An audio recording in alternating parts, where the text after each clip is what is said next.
All right. Perfect. Hello, ladies and gentlemen. Farzad here with Visme Different. I'm here with the one and only legendary Larry Kim of Mobile Monkey and my boss, of course, Payman Tai. I'm going to tell you a little more about Larry and Payman if you guys don't already know them. Before we begin, though, just want to thank you, everyone, for joining. We had a tremendous amount of registrants for this webinar, so we're super excited to go through Larry's presentation and learn and watch him drop some knowledge. It's going to be a super exciting webinar. We actually required our marketing team to join this webinar in particular. Everyone's dropping everything they're doing. They're joining this webinar to basically learn from Larry today. If you guys have any questions or anything that comes across, feel free to go ahead and put it in the comments. We have our great friends over at Semrush who's going to be, feeding me questions in the background. So after we're done with Larry and Payman's presentation, we're going to bounce back and forth and bounce off some questions from both Larry and Payman. So feel free to go ahead and put your questions in the comments if you guys are watching this from YouTube.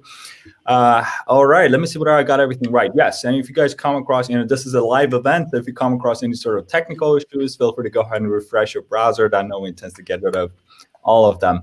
Okay, perfect. Awesome, guys. Well, for some of you guys who don't know who Larry Kim is, shame on you. I'm just kidding. But Larry actually founded WordStream, which is a innovative search engine marketing platform in 2007, if I'm correct, Larry. And today, WordStream is a multi-million-dollar company with thousands of customers worldwide and has earned industry acknowledgement for both innovation and growth. Also, Larry founded Mobile Monkey in June 2017, along with a team of former WordStream executives, and still serves on WordStream's board of directors.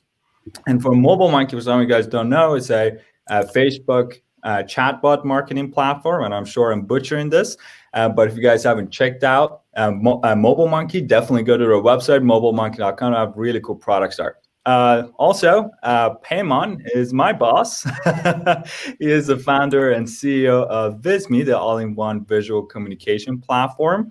We're going to tell you a little more about Visme, how you guys can benefit from the tool later in the webinar. But before any further ado, Larry, I would like to pass on the stage on to you to take us through some of the best Facebook marketing hacks, and particularly Facebook ad hacks that's out there. And I got a little taste of it yesterday. I got to say, I'm extremely excited to see what you have in the works. All right, they're apparently bringing some drinks for you too, Larry. Nice. Perfect. So Larry, we're all ears, man. The stage is yours. Awesome, thanks. And let me just share my screen here. And can you see my screen here? Yes, sir. Awesome. All right. So basically, we're talking about my top 7 advertising hacks for 2020 in partnership with Semrush and Visme. Thank you guys for putting on this show.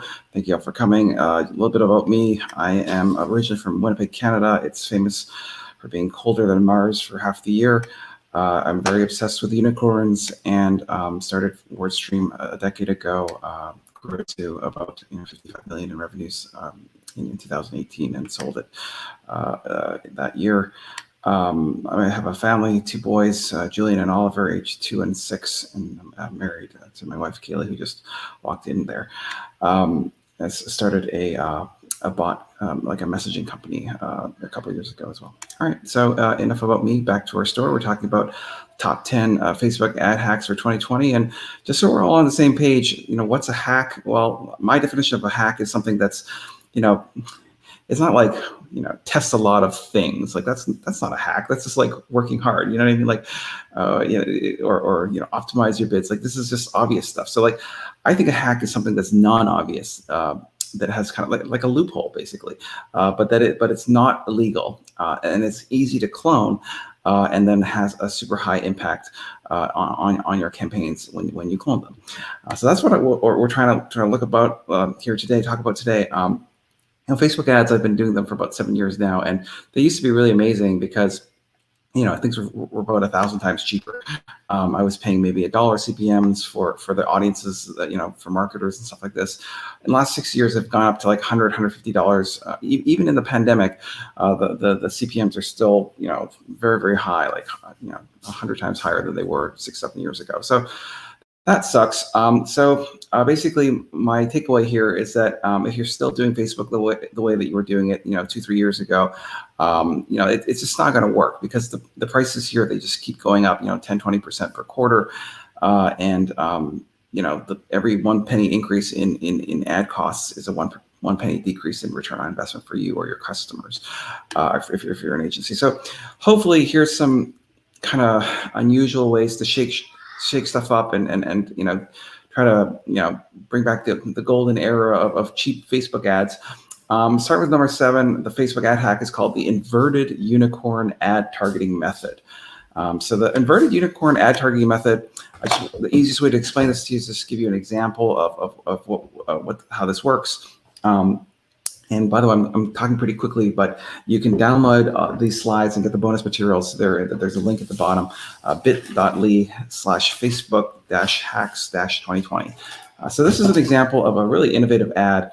It's kind of creepy, actually. It says, life took me to England, but I'll always be a Arizona girl at heart. All right, so look at the comments there. It's crazy. Like Mimi is saying, like, wow, what the heck? Our lives are being monitored. And Sherry Bell is saying, like, she's incredulous. She's like, how many Arizonans recently moved to England? Like how do they even know this, right? Someone else thinks that our phone is listening to us. So this is an example of a super high engagement, super effective, super cheap ad. And I can, if you don't know how to do this, I will explain to you how to do this. It's not using anything illegal. In fact, the way that this was brought to my attention was a reporter from CNN who recently moved from Washington, D.C. to England, but was originally from Arizona. This is from her feed. And so she's like, what the heck? How did this even work? So this was an inquiry from CNN. And I explained to her, basically, in Facebook, it's very easy for them to target women, and also easy to target women who live in England. And there's a demographic that's called recently moved. Okay, so that's part of the magic. But I think the real interesting part is, like, how did they know that she recently moved and was originally from Arizona? And for that, there isn't a targeting mechanism for that per se, but what you can do is you can make a guess. Okay, so you can, target the intersection of those two audiences, and then overlay people who like certain businesses or organizations, like bars, high schools, churches, universities that are located in Arizona. And it doesn't necessarily mean that you're originally from Arizona, but there's a very good chance that that guess is correct. And then what you do, of course, is you reflect that guess in the ad copy, like in the image, prominently, and that creeps people out and really gets their attention. So that is what I'm calling the inverted unicorn Facebook ad targeting method, because it's targeting uncorrelated interests, like, say, unrelated interests. So most of the Facebook advertising that you do today, you're targeting related interests. But the thing about the inverted unicorn ad targeting method is that we're targeting unrelated interests. What's the relationship between people who like a bar in Arizona and recently moved to England? Like, they're totally uncorrelated. Like, they could have come from anywhere. But magical things happen when you combine strange combinations of interests together. Let me give you another example. So, like, Payman and I, we both sell sort of marketing software, and basically, if you're doing, Facebook ads, you might want to target people who like popular marketing software products like Infusionsoft or Constant Contact or MailChimp, and people who like email marketing, and you can kind of go on and on with this. Like, you could target people who have job titles that are related to marketing, and in fact, if you click that button in the bottom corner where that red arrow is, where it says suggestions, those suggested targeting demographics, behaviors, and interests, those are all related.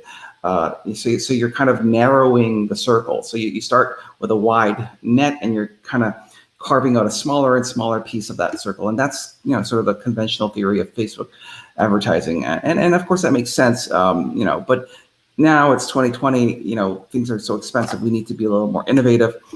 The solution I'm advocating for is targeting unrelated interests. Instead of going for such a narrow target audience, why don't we just target people who like email marketing and who happen to like Game of Thrones?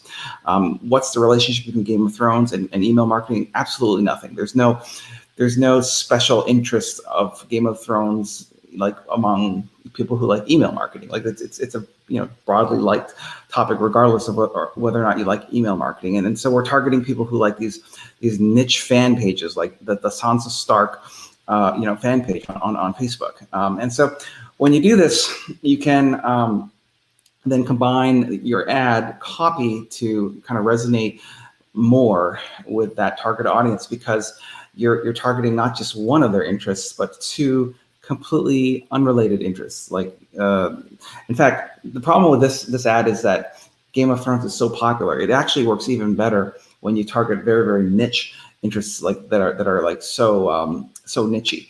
But regardless, when you do this, you end up with like really, really strong engagement. And of course, engagement is the way to win on Facebook ads. Like higher engagement is lower cost per click, more reach. You can get the CPM down to like $1, which is kind of the prices that I was paying, back in 2013, and that's of course because the engagement is so high. I wanted to give you one last example of this crazy technique, which is a little more kooky.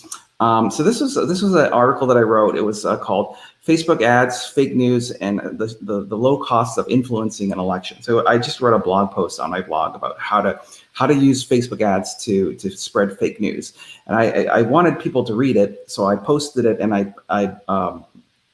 promoted the post. And just for this is just like a silly experiment. This is not my core business or anything. I just promoted the post out of interest, and I got 120,000 reach, 1.3 thousand likes, 253 shares, 68 comments for $50. So that's kind of interesting, and not a bad return on investment if you ask me. The reason that how do you do this? And of course, it has to do with that inverted unicorn technique. You see that character in the image that I'm using is a very obscure character named Senator Vreenak of the Romulan Star Empire. This is a very, very obscure character in a very, very obscure show back in the 90s called Deep Space Nine.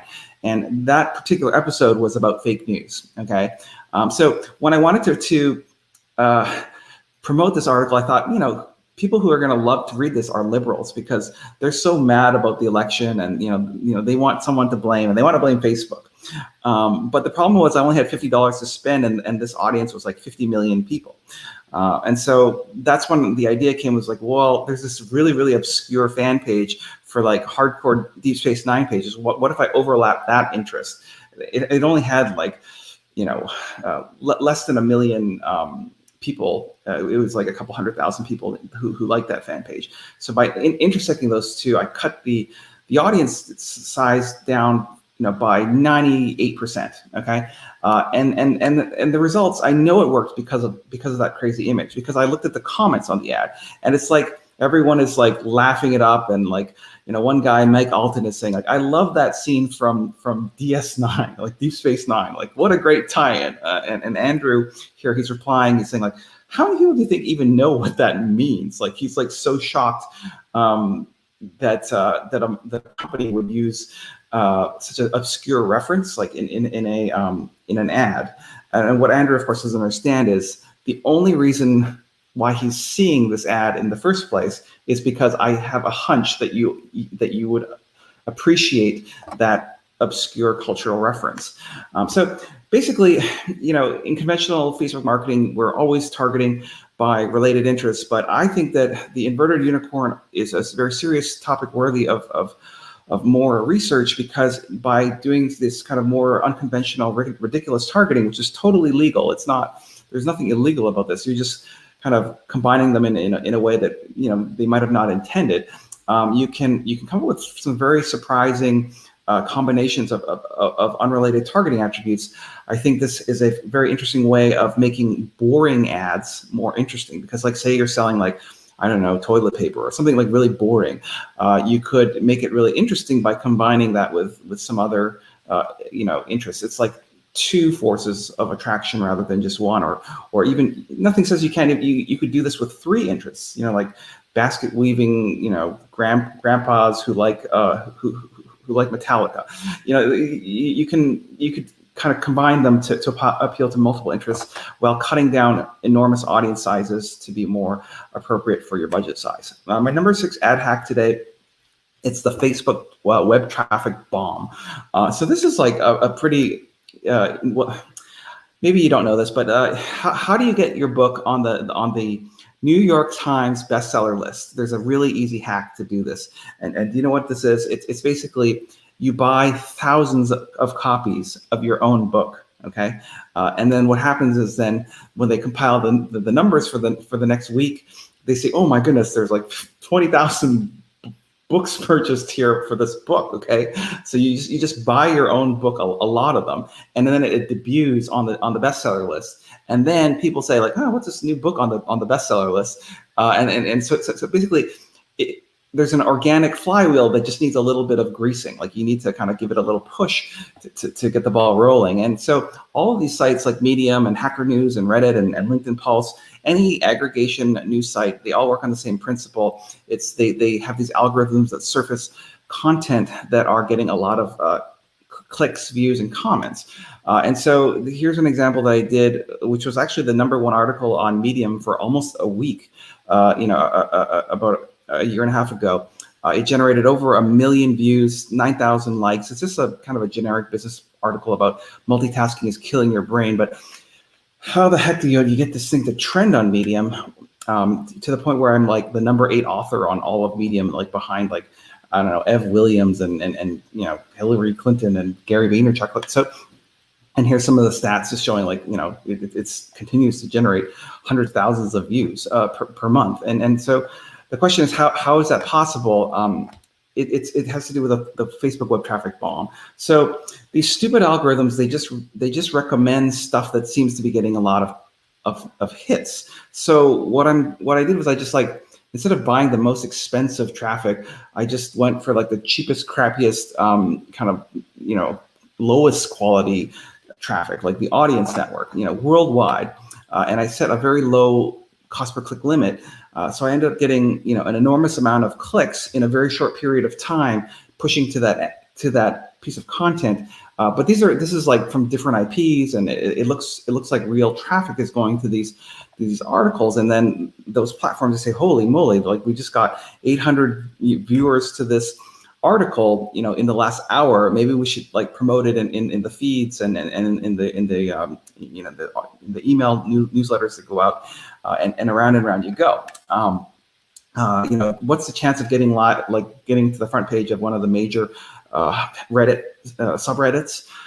It's like, I don't know, 1 in 1,000, right? I can get stuff to I mean, it's not a guarantee, but like I can get stuff to trend on Reddit, with like a 1 in 15 kind of, odds, because, it's not guaranteed, but it's like, it's still better than like, 1 in a million or 1 in 1,000. And then basically was the same idea. I targeted people who like Reddit and also like Microsoft Excel. So, it's just, from anywhere in the world. So it wasn't a huge investment, and it got enough upvotes to make the front page of this popular. This is like a top 5 subreddit on Reddit, and got that about 500,000 views to the article within a few hours. So that's the web traffic bomb. It's kind of an unusual way to send to deploy traffic, not because that traffic is valuable in of itself, but rather to generate some other desired effect, like network effects within these social media platforms. The number 5 method I want to talk about today is the Russian ad targeting method. Of course, this everyone knows now, like in 2020, Russians were kind of up to all these shenanigans, like posting all this stuff. Like I actually made a fake website myself. This is called Citizens News Network. It's like a fake website. This is like, I just copied and pasted a fake article. I used the CNN logo. It's backwards. This is a totally fake website and a fake article. I just wanted to try promoting it to people who would eat this up. Like it's basically like it says Donald Trump protester says I was paid thousands of dollars to, like, I'm a paid protester, so who's going to eat up this story? It's totally fake, by the way. I just targeted like swing states, people who are lean. This time I was targeting conservatives, people who are likely to engage with us because they have ultra conservative views. And of course, I spent $50. I don't like to spend a lot of money on this. I generated thousands and thousands of reach, and just like within minutes, it's like the whole thing just lit up with angry comments and it's getting all this free organic reach and 42 likes, 27 shares, 20 comments, 30 page that was funny. 30 people subscribed for updates for my fake Facebook news page, and about 2,000 clicks to the article for $50. And you can see like people are saying like, see, wake up America. Like, so I think this is kind of obvious. If you can kind of hit people's, subliminal, held. If you can confirm someone's strongly held belief, that's a very strong way to get people to engage with a post, which the engagement gets rewarded by Facebook. So I think you already know that, though. But what you might not know about what was so clever about the Russian method was they weren't just going after the diehard the true believers. They were targeting. They were just trying to create a food fight. So they would also target the opposite ideological extreme. So the strategy was to eliminate the moderates and just create a food fight in the comments by targeting ads who hold this view strongly, but also people who are strongly against that view. And that might be very strange as a marketer, because all your life you've been told to find your target audience, and you say you're selling paleo diet, paleo diet supplements, and what I'm telling you is you should actually target people who are into the Atkins diet, because they're going to be who are like diehard believers of the Atkins diets, because they're going to be so angry at or upset about this post that they're going to feed the fuel for the comments and the engagement. And I can give you an example of like all these things I pioneered and tried myself. That's why I know they work. This is not just theoretical. So this is an article that I wrote a little while ago on LinkedIn Pulse. So it's kind of a divisive article. It says working moms raise more successful daughters and more empathetic sons, according to some Harvard study. The reason why this is divisive is because stay-at-home moms have the hardest job in the world, and they're they believe that they're sacrificing their careers to develop their children, and so when this kind of bullshit comes out, they get very understandably upset about it. Whereas moms who leave home to go to work, they have a lot of guilt, and that's called mommy guilt, and they want to engage with stuff that kind of validates their life choices, and so basically I posted this out here on LinkedIn, but it got tens of thousands of likes and shares and comments and views. The reason why I did so well was because I was not just targeting people like the working moms. Like there's plenty of working moms on LinkedIn that wanted to engage with this and say, yeah, see, that's why I'm a CMO of this company. It's so that my children can learn from my example. Like, I also simultaneously promoted the article to people who are strongly likely to disagree with this content. So the stay-at-home moms, the mommy CEO, the mommy housewife, like people who don't believe that this is the case, and that was what set off the fire in the comments. So my number 4 crazy strategy, we're talking about remarketing here, and that is to stop doing Facebook advertising that is not remarketing. So only run remarketing campaigns on Facebook. That might sound a little crazy, but let me just hear me out here. So there's a huge difference in remarketing and non-remarketing ads. Like if you run experiments where you run the same ads, the same bids, the same budgets, just identical campaigns, except that one is targeting sort of a remarketing audience and the other is targeting, just the interests, like a lookalike audience, but that hasn't visited your site. There's an enormous difference. It's that the people who've visited your site previously, so the remarketing audience, they have higher brand affinity with your company. They've heard of you, and so they're 2 to 3 times more likely to click on those ads. They're 2 to 3 times more likely to convert to a customer once they click on those ads.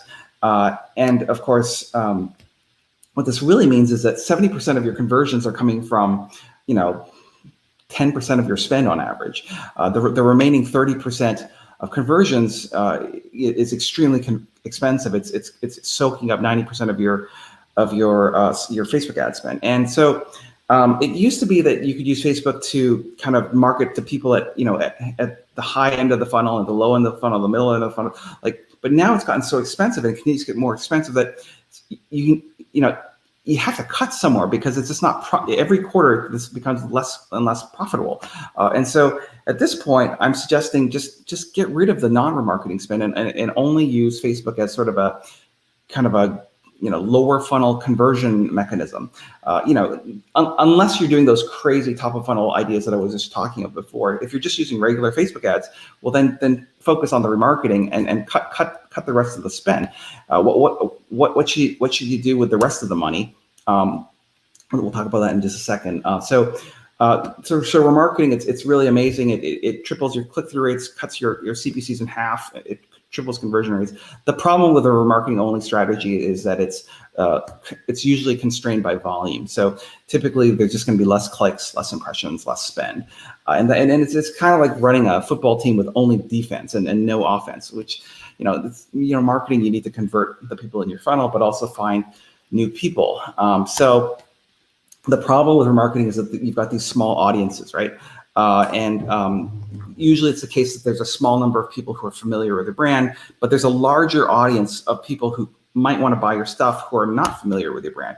And so the solution that I'm suggesting is that rather than using Facebook to trying to expand the people who are familiar with your brand, because that's very expensive, we're going to grow that darker circle. We're going to make it 100 times bigger or 1,000 times bigger by using cheap publicity stunts, okay? Not Facebook ads, they're not cheap. And once you have created that affinity, we're gonna use Facebook remarketing to convert them into sales and leads.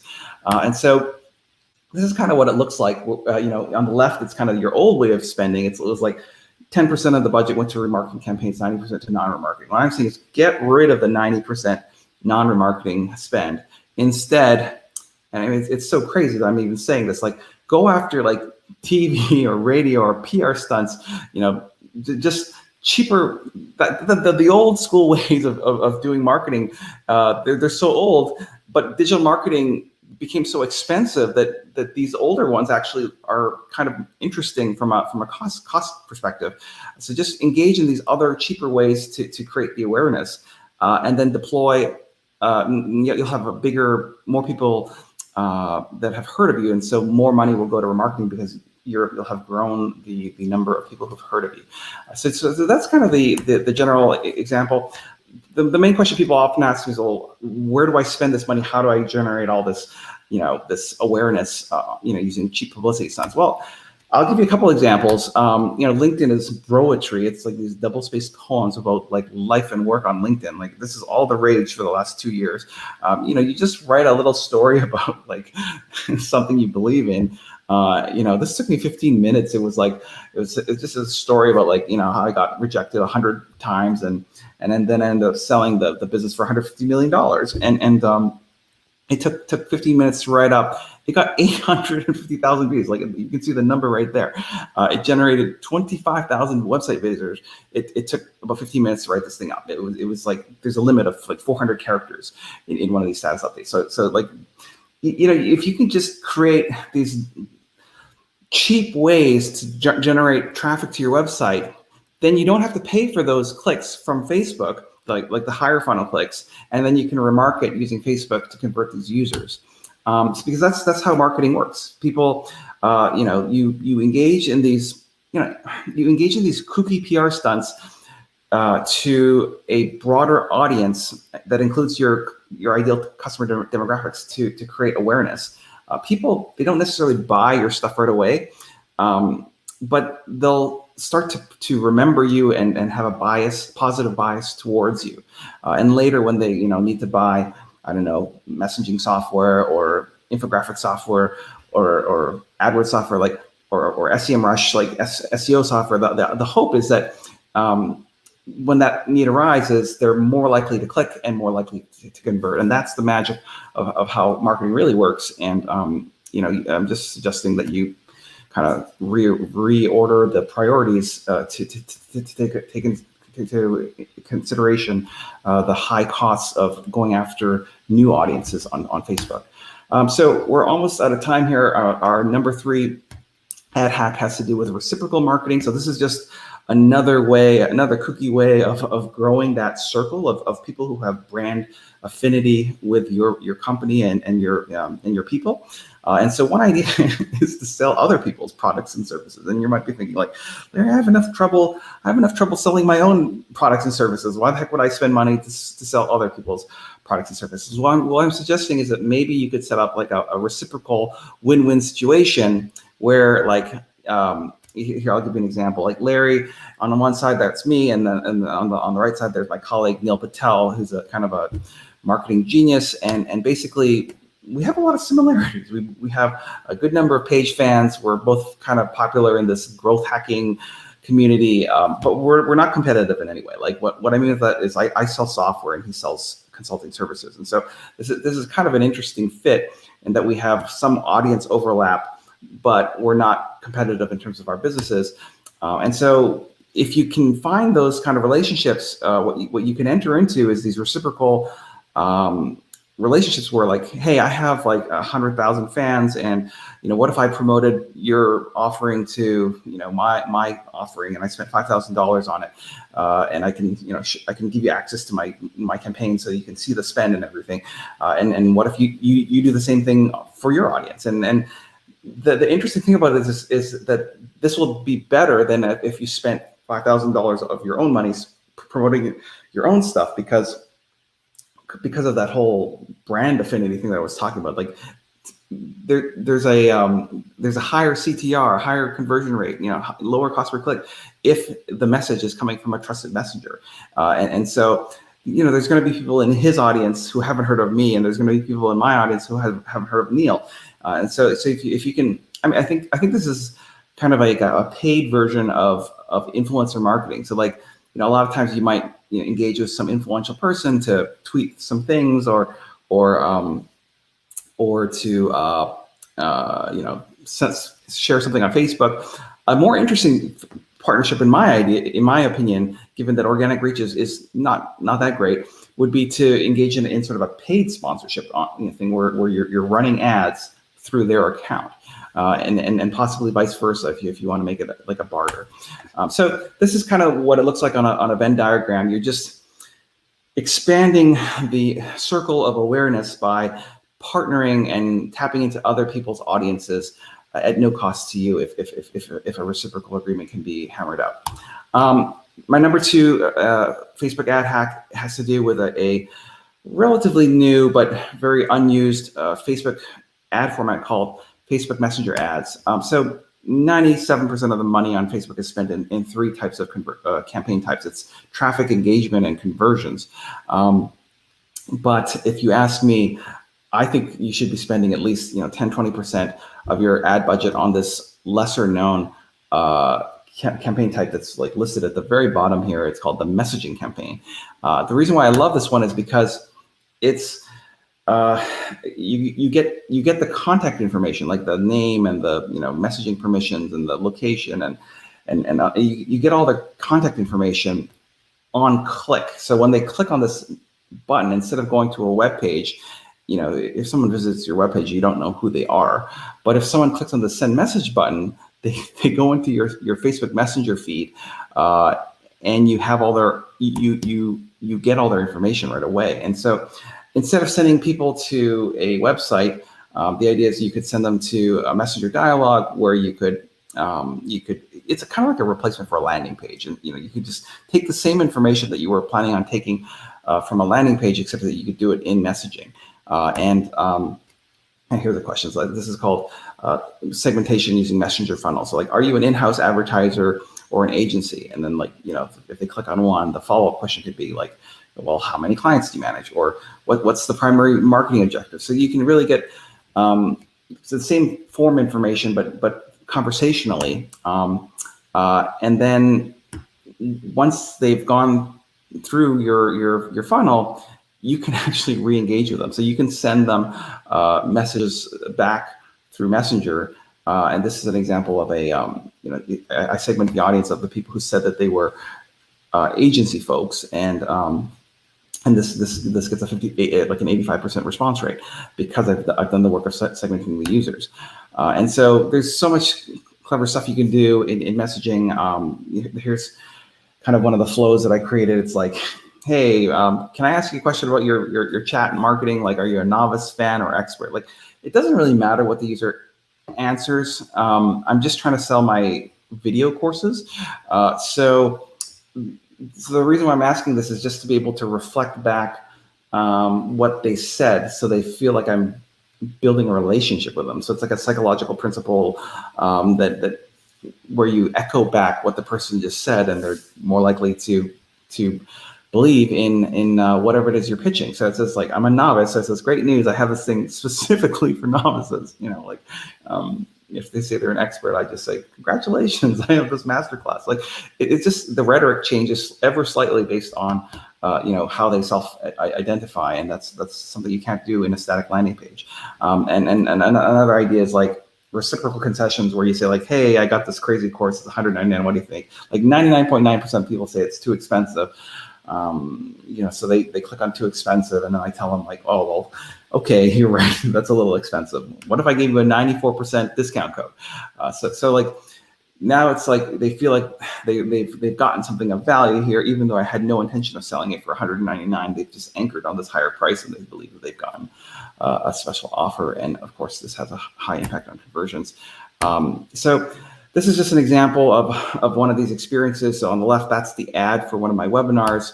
And on the right, I'm just going to play this sequence. You can kind of see how it plays out. It says, hi there, are you running Facebook ads? And then it says, yes, I am. And you see, like, we're just going through the questionnaire here, and it's kind of like a chat-based website page.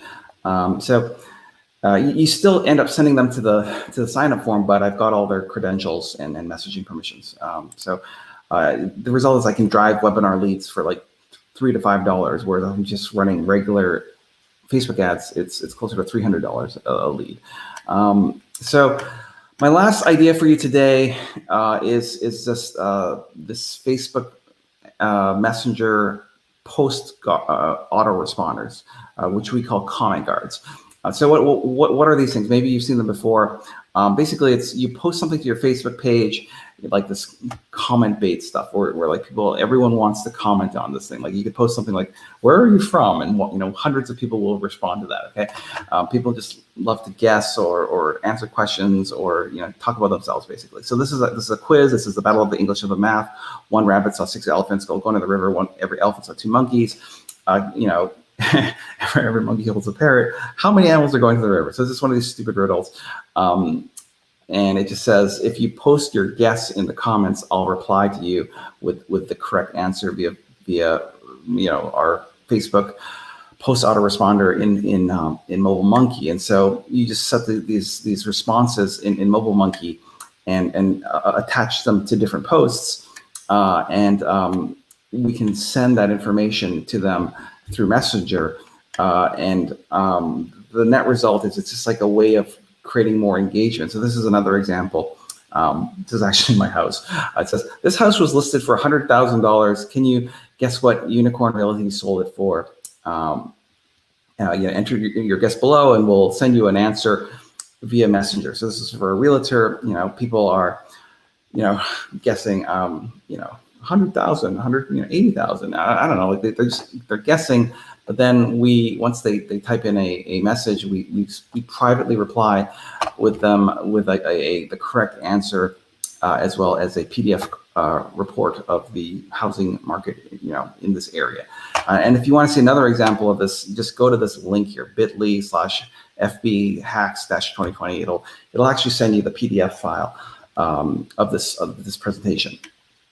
So that's the basically, I'm bullish on messaging because the Facebook usage, just in terms of the news feed on Facebook, is in decline. The things that are increasing exponentially are like Instagram, WhatsApp, messaging. So these are kind of the ad formats of the future, and it just has much higher open rates and engagement rates than sending out emails or doing social media stuff, unless you're applying these crazy ad hacks that I'm talking about here. And then there's more of these messaging APIs on the horizon, this stuff is very exciting. So thank you everyone for joining me on this epic journey from Donkey Land to Unicorn, where we covered a lot of topics, but they were actually organized. They're not just random topics. The hacks were organized we started today at the top of the funnel. We talked about how these crazy ad targeting strategies like inverted unicorn, Facebook traffic rocket, Russian ad hack, like these are top of the funnel ways to drive engagement, which then drives exposure, drives down cost per click, and just makes it makes your message spread like a wildfire. We then move to the middle of the funnel. We're talking about like how to convert this interest that you've created. And we said like, well, what if we stop spending money on non-remarketing campaigns, and what if we like engage in partnership activities so that whenever we're spending money on Facebook, unless it's for those crazy top of funnel things that I've described to you, that we should be mostly spending on remarketing.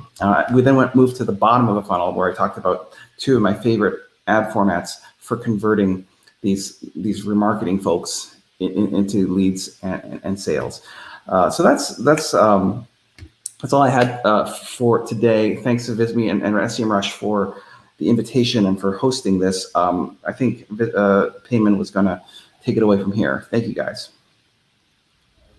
Alrighty, thank you so much, Larry. That was extremely informative. I personally have a ton of questions, and we actually had a lot of questions from the audience. So thank you so much for the great presentation. Definitely lots to think about and implement.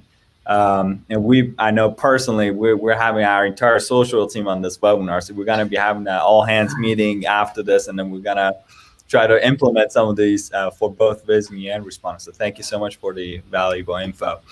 But I'd like to invite Payman to come on stage. So, whenever you guys are trying to implement any of these hacks and trying to basically utilize on Facebook and Facebook ads in particular, a big part of it has to do with your creative. And also, aside from the copy, is the image that really pops out. So Payman is going to talk about how we can create these efficiently and fast in a matter of a few minutes, especially if you guys don't have any sort of like design background like myself. So we'd like to pass it on to Payman, founder and CEO. I'm doing great. of Visme. Payman, how are you doing today? Can you hear me okay? Yeah, we're doing great. Farzad's like literally excited for your presentation. 6.5, just to make sure it's safe, like on a wall behind me in another room. So, all right. Well, thanks. I think my screen is sharing right now, right? You can see it. All right, Larry. Yep, I mean, amazing stuff. Always learn things when attending one of your webinars, and this was great.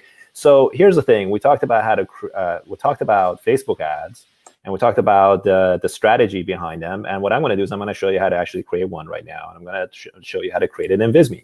So Visme is an all-in-one design tool, and I'm just going to show you how to do a social graphic. In this case, our system allows you to create and have an end result very quickly, and you can drop it on any social platform if you want.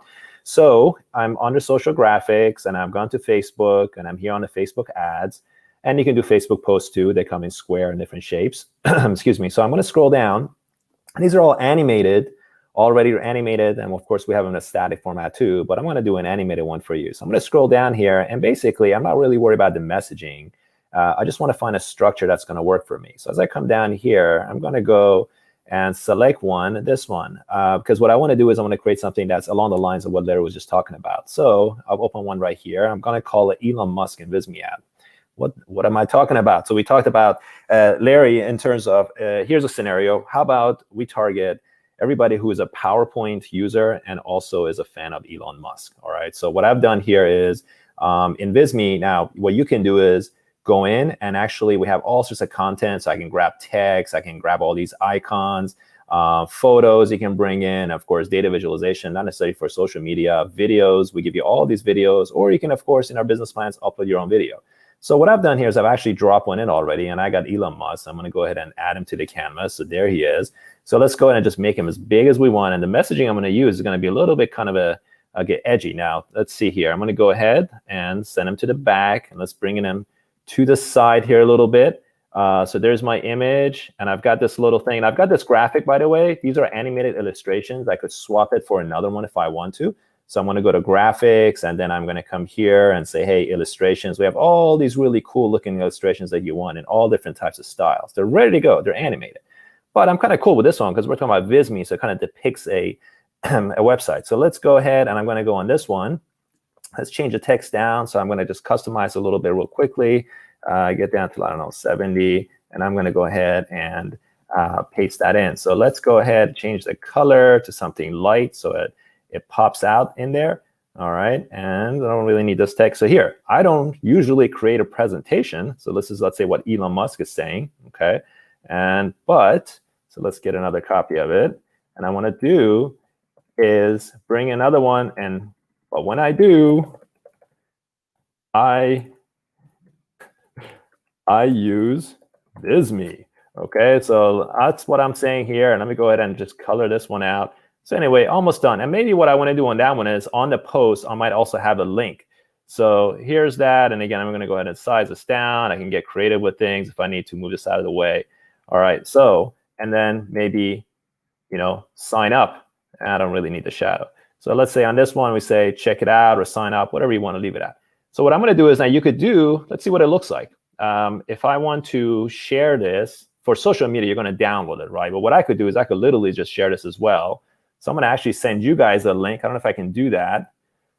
You see, so there it is. I don't usually create a presentation, but when I do, I use Visme. Now, I'm going to go ahead onto the link here. I only have a second. I don't know if I can do this. So here, I'm going to share this. Yeah, unfortunately, they don't let us do that. I'm not going to do that. All right. So yeah, I forgot. It's not our webinar. So what I'm going to do, though, is if I'm going to download it. So for social media, what would I do? Now, I mean, typically, if it's a static image, it downloads an image. But we're talking about video here. So I would probably download it as either a GIF or MP4. And I will go ahead and download that. So what that will, in a sense, give me is going to be this, right? And it can be looped. So as a GIF, if I download it, it's just going to keep playing and playing and playing and playing over again. So you see in a matter of 2 minutes, I just create a little GIF ad. Now, this could have been a video. I could have brought this from, another place. I could have brought this from the different assets that we give you in Visme. So let me just go ahead, disregarded this says presentation, but just want to show you that you could actually even gone in to the app section. Here, let's just go ahead. I'm going to go to the apps, and I could have gone to media, apps, and I could go in and bring in a Vimeo. So let's say I could have just gone and said, hey, Elon Musk. Let's see if there's any videos of him there. Okay. No results. It's telling me, yeah, there we go. So some videos, but I can go ahead and drag and drop that here, and I could have also used that video as well. Okay. So it's really up to you. You could actually do that, but in this case, I got the GIF. So there is the GIF ready to go. I could go drop it onto my social media and then basically share it. Okay. So that's what it would be, and it's ready to go. All right. So anyway, our tool is really made to create all types of content, but you can also use it in different formats if you want to as well. Okay. Anyway, that's all I have for you. If you are interested in using Visme to create your next graphic, just go in. It's free. Sign up for a free account, and you can create pretty much anything, such as social graphics like this. Combine your own creative, upload your own, and of course, you could tap into the millions of images, icons, graphics, animated assets that you'll not find anywhere else using Visme. Thank you very much, guys. Alrighty, well, thank you very much, Payman, for the short and sweet presentation. That graphic looked awesome. So, I'm sure people can come up with some more creative ideas than just Elon Musk and Visme, but that was awesome. Thank you so much for the presentation. Now, Larry, we have a ton of questions from our audience from you. So hopefully we're going to cherry pick a few and go through as many as we can the next 10 minutes or so. But so let me start from the beginning. Alrighty. So the first one the first question I was from James Kim, and he said that if the Semrush team can do me a favor and put this up as a little pop-up on this, that'd be great. But I'm going to go ahead and read it out loud. James says that my Facebook Camp Manager says that my reach needs to be bigger to get my ads out of the learning phase, which is called limited learning, quicker. Is this just a ploy to have me spend more money, or that's just a reality?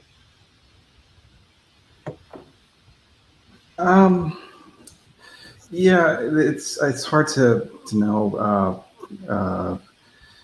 Like, are we talking like, is the audience size like 1,000 people, or is it like 100 people? Like, there's this definitely, the smaller the audience, usually you're gonna have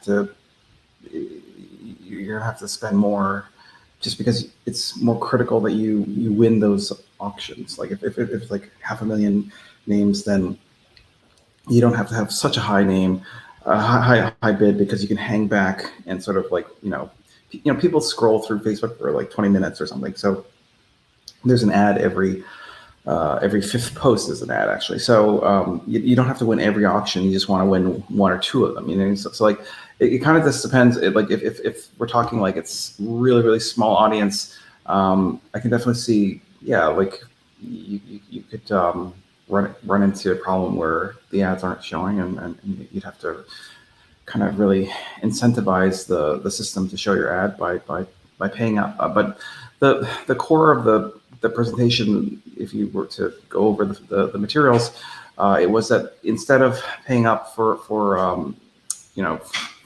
bids, it's try to be more creative with the targeting options and the creatives.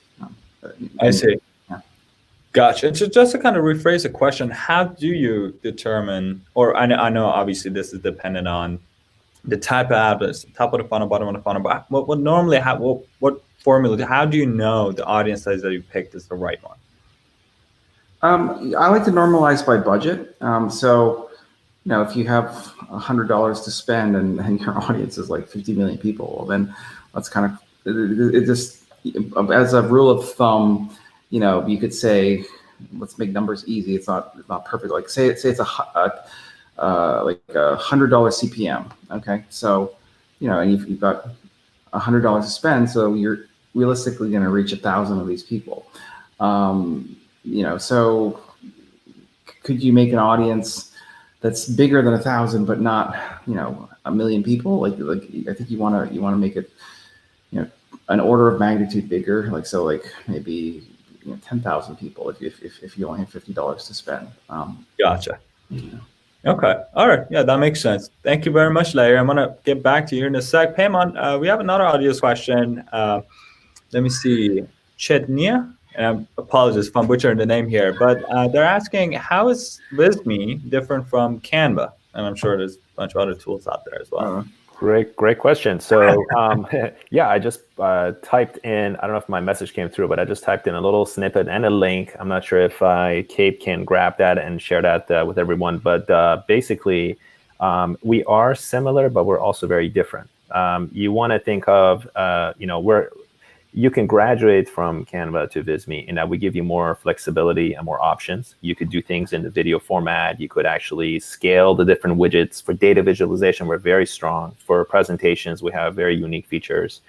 And then we have very unique assets, such as some of those animated illustrations and graphics that I showed you that you will not find in any other tool, be it Canva or any other. They're only exclusive in Visme because we have created them from the ground up, and they're strictly created and set up in our system. So I didn't get to animated characters and hand gestures and so on. Those are all things that you can actually find and explore within Visme as well. So that's hopefully that answers the question. Gotcha. Okay. Perfect, Pamela. Thank you. Larry, similar question about mobile marketing. By the way, we are actually considering mobile marketing implemented over our business. We might as well become a customer, but there's a couple other platforms also that do Facebook chat marketing, like ManyChat and such. How do you guys differentiate yourself compared to some of these tools? So we have a technology called OmniChat. It's kind of cool. So the messages that you create. So our system works for SMS, web chat, and Facebook Messenger. And we're adding other channels like WhatsApp and Instagram and other channels this year. So when like those other tools, it's like just specifically for Facebook Messenger, and I know I just showed you a Facebook Messenger example. But the neat thing about Mobile Monkey is that you can hook up Mobile Monkey to your SMS number, and you can hook up Mobile Monkey to your website chat, okay, and you can connect it to your Facebook Messenger, so that all of those messages that you receive from your customers, they go into one inbox, it's called an OmniChat inbox, that you can view and respond to either from an app or from our desktop kind of console.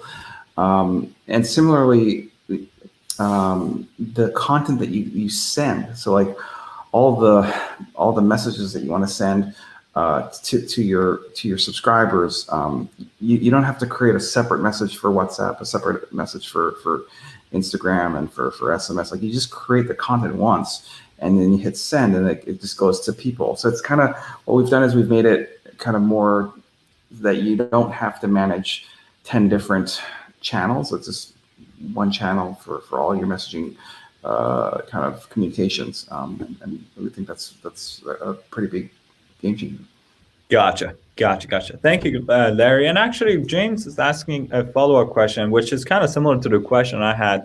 One of the examples you showed was that you run an ad, you say, hey, put an answer in the comments, what do you think, or what would they answer this question? Do these people, would you be able to put them into a chat funnel where you send them emails, send them messages? Because I believe that they would have to subscribe before they'd be able to get those messages. So how do you get them from a commenter to become a subscriber? As soon as that's the opt-in. So like when someone if someone comments on your post, and then you send them a message through Messenger, you've kind of consented to that conversation, because I'm just responding back to your original comment. So if you haven't set up a comment guard on your Facebook page, you're actually wasting leads, because anyone who comments, if you had this little thing connected to those posts, it would convert them into their phone numbers and email addresses, and you could extract information from there that would be valuable. And then so like we have that feature. It's free. You could use that forever. You follow? Like it's the opt-in is, if I can't message it like just random people, but if someone messages me first, then I can message them back. Gotcha. Okay, yeah, that makes sense. I mean, that's understandable. I wasn't very sure about the policies of Facebook and sure. So thank you for elaborating on that. Payman, we have another audience question. Hala is asking. Sorry, that was not the question. Gregory is asking. The tool looks very cool, which I'm assuming they are either reference to Visme or Mobile Monkey, but they're asking, just wondering, is it okay to use Elon's picture in your ad? Is this something that is... Well, yeah, that's a great question. I wasn't actually planning to run that ad, so I would probably have to run that by the legal side, but I would just show you kind of an example because it just kind of came to my mind. I was, in terms of finding something unique, a very large audience, a very small audience, and that just came to my mind. So I was thinking of the Dosake guy, and then Elon Musk came to mind. So I would do it if you're not getting a little bit of complaints about your marketing, you're not trying hard enough. Sure. But like one way you could minimize the risk of a lawsuit is just exclude California and Nevada. Right, so like all the lawyers for SpaceX and all these places, they're all like concentrated in like they can't. Good point to know. In those states. So like it's a big world. Like you can still sell to like everywhere else. Just don't. You don't have to put an exclamation point on this ad in their backyard. That's all. Got it. Got it. Alrighty, perfect. Well, guys, we've kind of hit the 1 hour mark here with the webinar. And so just one last question I have from both of you guys is how can people get in touch? So Larry, if someone would like to learn more about Mobile Monkey or yourself or Facebook marketing in general, what would be the best way to contact you or your team? Yeah, you can just find me on Facebook and shoot me a message on Facebook Messenger. It goes straight to my phone. So is there not a bot that answers questions? This is Larry's assistant. There's a little bit of that, but you can break out of it. And okay, yeah, cool. Yeah, I didn't know I could message you on Facebook. I'm gonna message you every single night. I'm like, hey Larry, how's it going? yeah, like at 11:30. Okay. Yeah. Okay, perfect. Thank you, Larry. And how about you, Payman? How can someone get in touch with you if they have some questions about design or social media? Sure, you can connect me. You can tweet me on Payman Tai. Well, Twitter will be @PaymanTai, or you can just find me on LinkedIn. Put my first name in. I think there will be one search result all around the world. Right. Yeah, absolutely. You and I have very foreign names, so it's not. I wonder what country you're from, but. Right. All right. Well, thank you so much, guys. And thanks again for Semrush for yes, thank you and putting together this. Absolutely, yes. Thank you for the segue, Larry. That's what I was going to say. Thank you so much for the Semrush team for giving us the platform and giving us the opportunity to come and present. Thank you so much, Larry, for you taking the time out of your day to come and present. I know you're extremely busy. But we really appreciate it. We love working with the Mobile Monkey team. We have some more collaborations in the works. So thank you again for that. And thanks, Payman, for joining today. He's 6 feet away, right across the wall from me. So I'm gonna see you in a minute. Thanks, yeah. All right, and thank you guys for taking the time. I know it's it's a busy time of the year. It's August, so hopefully you enjoyed the webinar. And then also keep an eye out for recording this webinar. It'll be available on the Semrush website, semrush.com/webinars. Okay, already that's about it, guys. Hope you have a great rest of your Thursday, not Tuesday. I can't speak English anymore. And see you guys soon. All right, thank you. See you guys.